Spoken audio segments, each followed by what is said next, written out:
Hello students, welcome back. Today we are going to start part 4 of the chapter functions and the topics are scope of variables, name resolution and mutable or immutable properties of arguments. This is the last part of this chapter. Now scope of variables. The part of the program where a variable can be accessed is known as its scope. हमारे programme का ऐसा part जहाँ पे किसी variable को access किया जा सकता है, उस पार्ट को उस वेरिएबल का स्कोप बोला जाता है. We have two types of scope for the variables. One is the global and the other is local. Now global variables are those variables which are outside the function and can be accessed anywhere in the program and by any function. Global variables आपके ऐसे variables होते हैं जो function से बाहर create किए जाते हैं और हम उसे फंक्शन में किसी भी फंक्शन में यूज़ कर सकते हैं या पूरे प्रोग्राम में कहीं पे भी एक्सेस कर सकते हैं. वेराज लोकल वेरिएबल्स आपके ऐसे वेरिएबल्स होते हैं जो किसी फंक्शन में क्रिएट किए जाते हैं और सिर्फ उसी फंक्शन में ही यूज़ किए जा सकते हैं. उसे हम उस फंक्शन से बाहर एक्सेस या यूज़ नहीं कर सकते. It is possible to have local variables with same name in different functions. ऐसा हो सकता है कि दो अलग अलग फंक्शंस के अंदर एक ही नाम का वेरिएबल है, लेकिन उसे कैसे रिजॉल्व किया जाता है उसकी टेक्निक हम आगे पढ़ेंगे. Now in this case we have three functions here. Let us see the first function. यहाँ पे हमने एक फंक्शन बनाया नंबर और उसके अंदर हमने प्रिंट कराया हेलो. अब हम प्रोग्राम के मेन पार्ट पे आते हैं. मेन के अंदर आपको दिख रहा है कि n = 5. यहाँ पे हमने फंक्शन नंबर को कॉल किया और यहाँ पे हमने n की वैल्यू को प्रिंट कराया. तो प्रोग्राम की एग्जीक्यूशन कहाँ से स्टार्ट होगी? यहाँ से. n = 5. नाउ यहाँ पे the function number is being called, so the control will go to the function definition part. यहाँ गया और इसके अंदर क्या प्रिंट कराना है? हेलो. तो ये हेलो हमारा यहाँ पे प्रिंट हो गया. देन ये प्रिंट कराने के बाद ये वापस कहाँ आएगा? कॉलिंग स्टेटमेंट के जस्ट नीचे, that is print n. So what is the value of n here? 5. So the answer is 5. So यहाँ पे जो n = 5 है आपका, ये हमने फंक्शन से बाहर क्रिएट किया हुआ है और ये आपका है ग्लोबल वेरिएबल. अब इस n को हम चाहें तो इस फंक्शन के अंदर भी यूज़ कर सकते हैं. So इसका मतलब ये हुआ कि ग्लोबल वेरिएबल हमारा ऐसा वेरिएबल हुआ जिसे हम फंक्शन से बाहर बनाते हैं और वो पूरे प्रोग्राम में कहीं पे भी यूज़ किया जा सकता है. अब ये n = 5 जो आपने यहाँ पे क्रिएट किया, इसे आप फंक्शन के ऊपर भी क्रिएट कर सकते थे, तब भी वो आपका ग्लोबल वेरिएबल ही रहता. ठीक है. Now let us come to this function. अब इसके अंदर हमने क्या किया? हमने यहाँ पे लिखा a = 2, print hello, print a, and main में हमारे पास है n = 5. Then we have called the function number. Then we have given two print statement. एक में हमने n को प्रिंट कराया और एक में हमने a को प्रिंट कराया. अब एक बार दोबारा से देखते हैं. सबसे पहले प्रोग्राम की एग्जीक्यूशन यहाँ से स्टार्ट होगी. n की value is 5. Then the function number is being called. तो जब ये फंक्शन कॉल हुआ, कंट्रोल कहाँ पहुँचा? फंक्शन डेफिनेशन के पास. और यहाँ पे a की वैल्यू 2 है. सबसे पहले उसने प्रिंट कराया hello and then print a. तो a की वैल्यू कितनी है? 2 है. तो सबसे पहले आपका क्या प्रिंट होगा? हेलो एंड a की वैल्यू दैट इज 2. अब ये जो वेरिएबल है a, ये इस फंक्शन के अंदर क्रिएट किया गया और फंक्शन का नाम है नंबर. तो इस a को आप सिर्फ इस फंक्शन के अंदर ही यूज़ कर सकते हो, जैसे हमने यहाँ प्रिंट कराया a. लेकिन अगर हम इस वेरिएबल a को फंक्शन के बाहर एक्सेस करने का ट्राई करेंगे, अगर हमने यहाँ लिख दिया प्रिंट a, तो वहाँ पे आपका क्या आ जाएगा? एरर आ जाएगा, क्योंकि लोकल वेरिएबल जो होता है वो सिर्फ उसी फंक्शन के अंदर यूज़ किया जा सकता है. It can not be access outside the function. और यहाँ जब हमने n प्रिंट कराया तो n जो है हमारा, जिसकी वैल्यू 5 है, that is a global variable because it is created outside the function. तो अगर हम यहाँ पे प्रिंट स्टेटमेंट दे रहे हैं n, तो यहाँ पे हमें आउटपुट मिलेगा 5. Late us see the output again. n = 5. ये फंक्शन है हमारा नंबर, कॉल किया, कंट्रोल कहाँ पहुँचा? फंक्शन डेफिनेशन के पास. इसके अंदर फंक्शन की बॉडी में a = 2 है. फर्स्ट स्टेटमेंट है प्रिंट हेलो, हेलो प्रिंट हो गया. सेकंड स्टेटमेंट है प्रिंट a, तो क्या वैल्यू हो गई? 2. तो पहले हमारा आउटपुट आया हेलो, दूसरा आउटपुट आया 2. देन ये कंट्रोल कहाँ आया? यहाँ से आने के बाद कंट्रोल आया हमारा प्रिंट वाली लाइन पे, फंक्शन कॉलिंग की जस्ट नेक्स्ट लाइन पे आता है। तो यहाँ पे इसने कराना है प्रिंट n, तो n की वैल्यू कितनी है 5, तो 5 प्रिंट हो गया, यहाँ 5 आ गया। देन है प्रिंट a। अब हमने क्या समझा इसमें कि जो a है वो हमारा लोकल वेरिएबल है और इसे हम फंक्शन से बाहर एक्सेस नहीं कर सकते, इसलिए it will say name a is not defined. So this will be the error in case of a.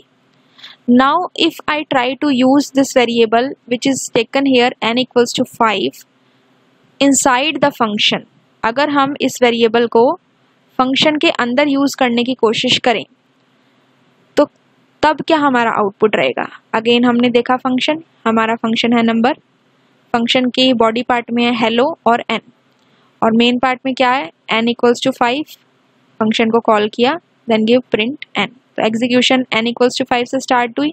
ये कैसा वेरिएबल है हमारा, ग्लोबल वेरिएबल है। इसके बाद फंक्शन को कॉल किया, control goes to the definition part. सबसे पहले क्या प्रिंट कराएगा, हेलो प्रिंट कराएगा। फिर इसको प्रिंट कराना है n, लेकिन n तो इस फंक्शन के अंदर है ही नहीं। तो इसके लिए क्या होता है कि जो वेरिएबल फंक्शन के अंदर नहीं होता तो वो उसे कहाँ चेक करता है, फंक्शन से बाहर चेक करता है। तो फंक्शन से बाहर उसको इसकी वैल्यू मिल गई, तो यहाँ पे ये क्या करेगा, n की वैल्यू आपको कितनी दे देगा, 5 दे देगा। और उसके बाद जो आपका कंट्रोल है वो यहाँ से इस प्रिंट स्टेटमेंट पे आएगा और यहाँ पे अगेन n को प्रिंट कराना है, तब आपका आंसर क्या आ जाएगा 5। तो सबसे पहले प्रिंट हुआ हेलो, फिर इस n की वैल्यू प्रिंट हुई जो यहाँ से ली गई है दैट इज 5, और उसके बाद इस प्रिंट की वैल्यू जो है, इस n की वैल्यू जो है वो प्रिंट हुई है दैट इज 5। अब इन दोनों में क्या डिफरेंस है कि जो आपके लोकल वेरिएबल थे उनको हम फंक्शन से बाहर एक्सेस नहीं कर सकते, लेकिन ग्लोबल वेरिएबल को हम फंक्शन के अंदर यूज कर सकते हैं। अगर मान लीजिए ये जो आपका वेरिएबल n है वो किसी और फंक्शन के अंदर होता, मतलब कि ये एक फंक्शन है, अब ये फंक्शन अगर किसी और फंक्शन के अंदर होता और ये वाला n वेरिएबल अगर उसे उस फंक्शन में मिल जाता तो वहाँ पे उसकी जो वैल्यू होती तो वो उसको लेता। इसको हम दोबारा अभी एक एग्जाम्पल से समझेंगे। आई होप ये 3 एग्जाम्पल आपको समझ में आ गए। एक बार दोबारा से रिवाइज करते हैं। ये हमारा ग्लोबल वेरिएबल है, ये हमारा लोकल वेरिएबल है that can be accessed only inside the function, and this is our global variable again. Local variable can not be used outside the function, whereas the global variable can be used inside any other function or anywhere in the program। ठीक है, इसके बाद हम आते हैं name resolution पे।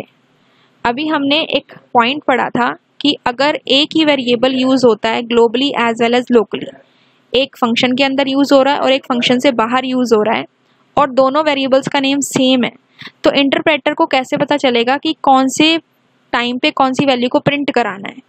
तो उसके लिए we have one rule that is known as LEGB rule, and the full form of LEGB is L stands for local, E for enclosing, G for global and B for built-in.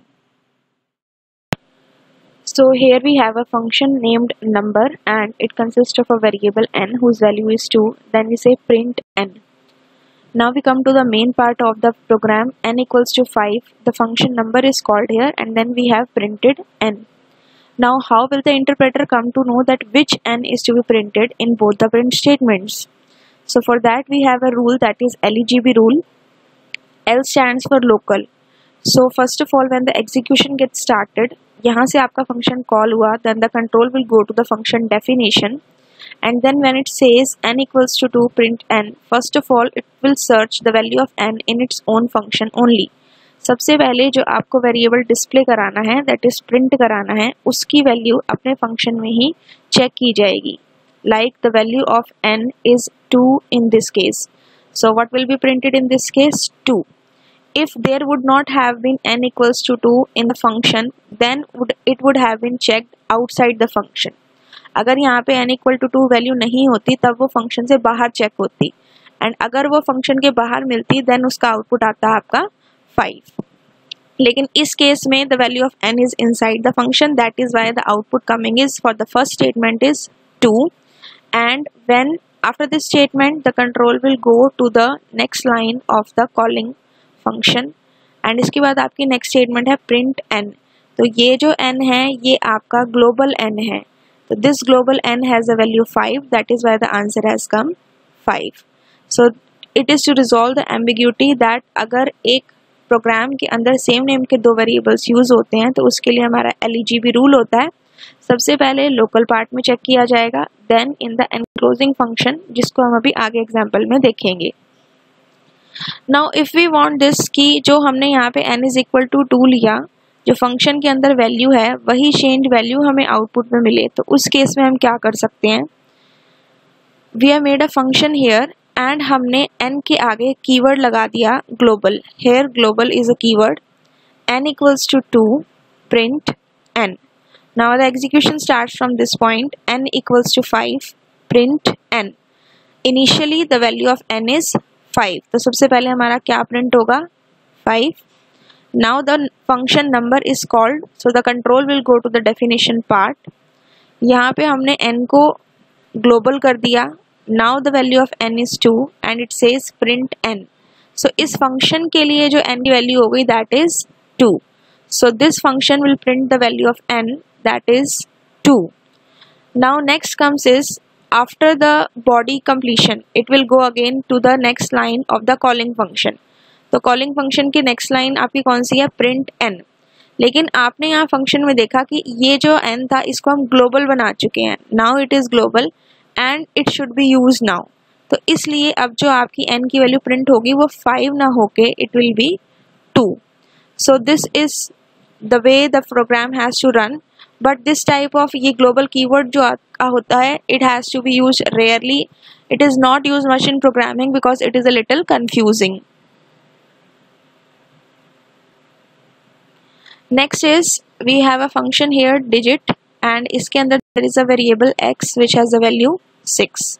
अब इस digit function के अंदर we have created another function number. Function के अंदर we have created one function and this function says a equals to 20, result equals to x plus n plus z plus a, print result, and then the function body of the number function is over on the result part. After that this number function has been called. तो ये जो number function आपका call हुआ ये किसके body में आएगा, digit function का body part है ये. Then the execution starts from here. N equals to 5. Now after that the digit function has been called. तो जैसे ही आपका digit function call हुआ control will go to the definition part. The value of x becomes 6. Then it will go to this definition def number. लेकिन जब तक function को call नहीं किया जाएगा आगे की statements execute नहीं होंगी. तो from here the control will go to the calling part. That is number function has been called. जब यहाँ से फंक्शन कॉल हुआ तब वो कहाँ जाएगा आपका फंक्शन के डेफिनेशन पार्ट पे और इसके बाद फंक्शन की बॉडी पे. तो यहाँ पे value of a is 20 and result equals to x. अब यहाँ पे x is a variable. Now it will check what is the value of x. तो सबसे पहले कहाँ चेक करता है, लोकल फंक्शन में, लोकल स्पेस में चेक करेगा. अब उसने देखा कि इस फंक्शन में there is no variable x. अब उसको यहाँ पे x नहीं मिला, तो जब उसे अपने लोकल स्पेस में x नहीं मिलता it will go in the enclosing part, यानी कि जिस फंक्शन के अंदर वो बना हुआ है. अब ये number function is in the digit function, तो इस फंक्शन में जाएगा और चेक करेगा कि is there any value of x. Yes there is a value of x which is 6. तो वो यहाँ से वैल्यू लेके x को दे देगा and the value of x becomes 6. Next is plus n. Now it will check the value of n. क्या n हमारा नंबर फंक्शन में है, नो. अब लोकल पार्ट में उसको n की वैल्यू नहीं मिली, so where it will go to the enclosing part. यहाँ पे n की वैल्यू इज देयर, कोई n नाम का वेरिएबल है, नो.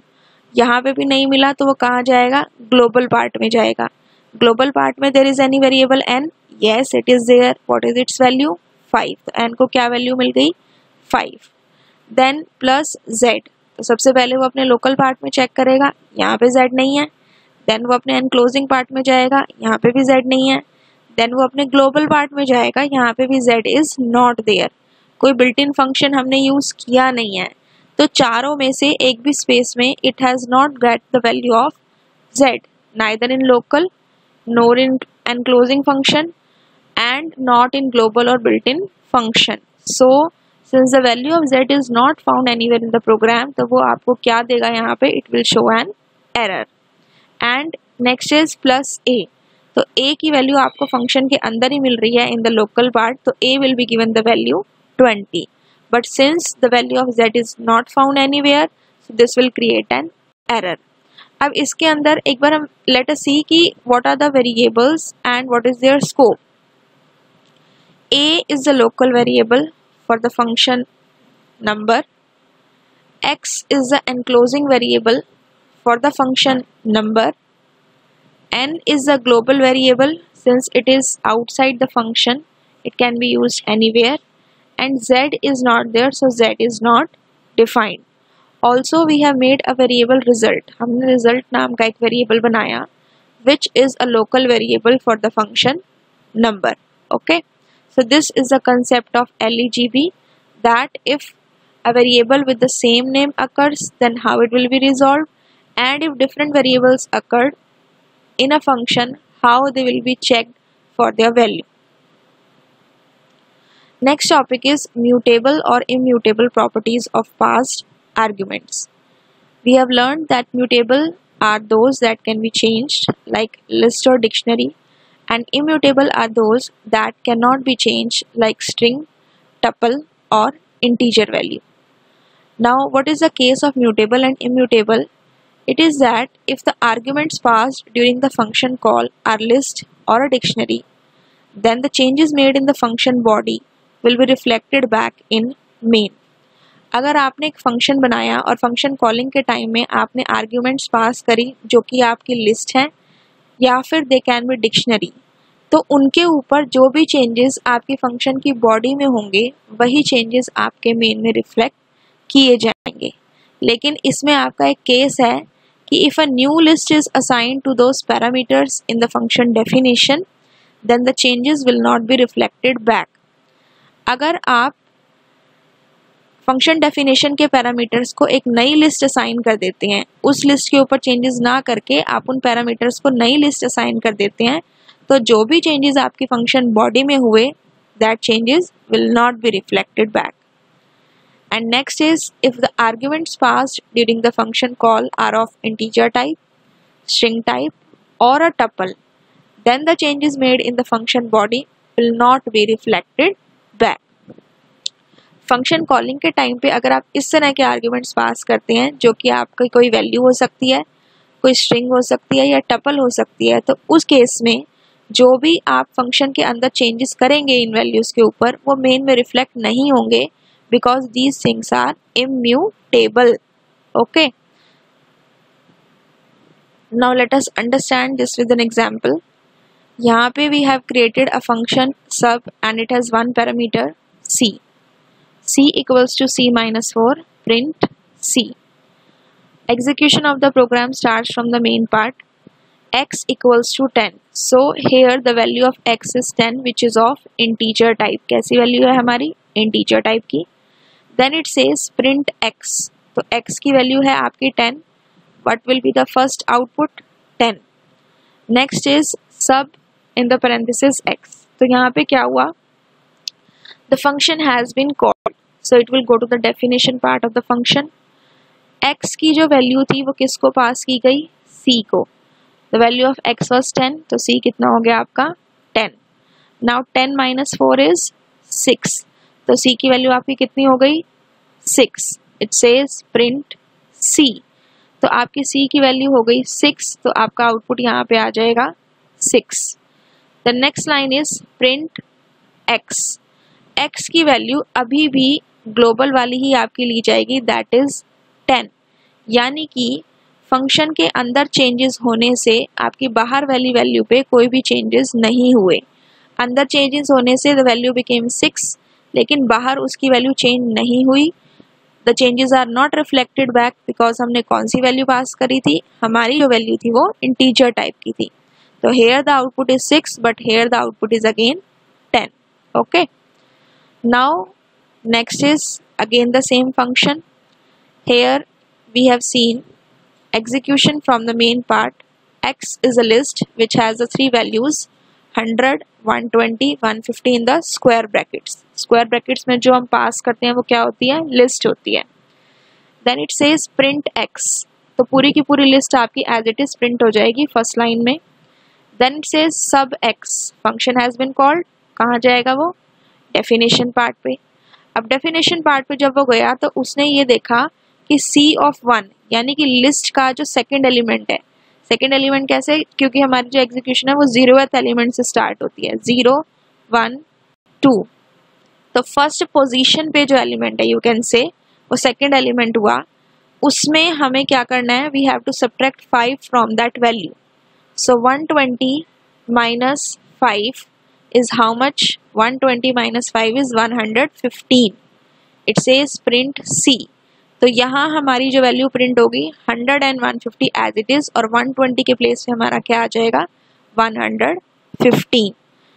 नाउ अब हमने क्या पास किया, इसके अंदर हमने लिस्ट पास की है. तो इसको कंप्लीट करने के बाद कंट्रोल आपका कहाँ आएगा, इस प्रिंट स्टेटमेंट पे. Now it says print X, तो जो भी चेंजेस आपके लिस्ट के अंदर हुए दैट इज 115, वो चेंजेस आपके दोबारा से आउटपुट में रिफ्लेक्ट किए जाएंगे. तो यहाँ पे आपका चेंज होकर आउटपुट आया था 100, 115, 150, और जब आप ये प्रिंट स्टेटमेंट देंगे तब भी आपका यही आउटपुट आएगा, दैट इज 100, 115 एंड 150. तो इस केस में changes are not reflected back because हमने इंटीजर वैल्यू पास की थी. इस केस में चेंजेस आर रिफ्लेक्टेड बैक क्योंकि हमने इसमें लिस्ट पास की है, like this. Okay, now next case is again there is a function. यहाँ पे हमने इसके अंदर एक और लिस्ट ली है एंड हमने क्या किया, इस लिस्ट को C को पास कर दिया and print C. Execution start from this point. The value of list is 100, 120, 150. सो ये X आपकी एक लिस्ट है, आपने दिया प्रिंट X. सबसे पहले सेम टू सेम आपकी लिस्ट विल बी प्रिंटेड, ठीक है. उसके बाद आपने क्या किया, the function has been called, it will go to the definition part of the function. अब X की वैल्यू किसको पास की गई, C को. तो X के अंदर पहली वैल्यू C आपकी 100, 120, 150, तो यही लिस्ट क्या बन गई, C. तो C के पास क्या वैल्यूज आ गई, 100, 120, 150. अब हमारे पास एक और लिस्ट है यहाँ पे Y, जिसकी वैल्यूज है 200, 300, 400. इस लिस्ट को हमने क्या किया, C को असाइन कर दिया, यानी कि ये जो वैल्यू C, ये नई लिस्ट थी, वो अब C बन गई. तो C के पास जो पहली वैल्यूज थी वो रिमूव हो चुकी हैं. तो इस केस में इसने कहा प्रिंट C.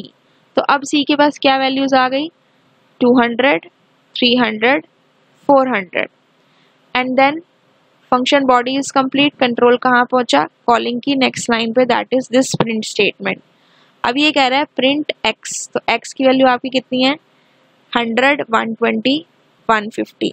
अब इस केस में आप ये देखो कि हमने लिस्ट पास की, फिर भी वैल्यू में जो चेंजेस थे that are not reflected back. Why they are not reflected, because जो हमारी लिस्ट थी हमने उसको न्यू लिस्ट को पास कर दिया. यहाँ पे हमने Y एक न्यू लिस्ट बनाई थी and we have set C equals to Y.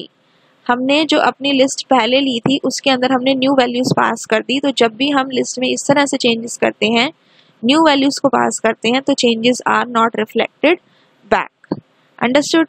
Late us see it practically once. Now this is our first function, C equals to C minus 4, print C. Let us run it.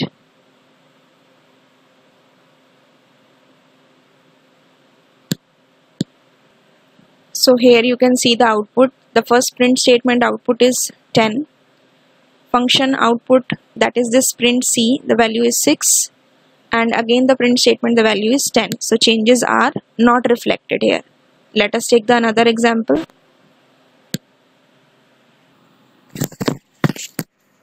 Now this is the second program. यहाँ पे हमने एक list पास किया as argument. We have made changes in the list. तो output में जो भी आपके changes हुए that are reflected. Function में आपके जो changes हुए that are reflected in the main part. Initially the value was 100, 120, 150. Function में आपकी होगी 100, 115, 150 और मेन में आके दोबारा आपकी चेंज वैल्यू ही आउटपुट आएगी. Understood. Now let's take the example of the third function. So here also we have passed a list. The value of x goes to the parameter c.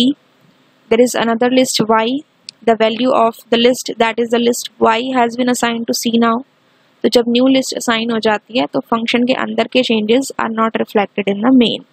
Initially आपकी x की value कितनी थी? 100, 120, 150. Function को call किया, value of c becomes the new list 200, 300, 400. Then it says print x. तो x की value हमारी अभी भी it is same 100, 120, 150. Changes made inside the function due to assigning a new list are not reflected back in the main. I hope all the three topics, three programs are clear to you. Now let us come to the assignment part. The first question says, what is the scope of a variable? Explain types of scope with example. We have learnt about what is the scope of a variable. That is part of the program where a variable can be accessed. The two types of scopes are global and variable, and you have to explain them with the help of an example. And whatever the examples you are going to write in this one, you should write other than the ones which we have discussed here. Question number 2 is explain LEGB rule with example. Local enclosing global built-in, that rule. Third question is explain mutable or immutable properties of passed arguments with example. Same which we have discussed here.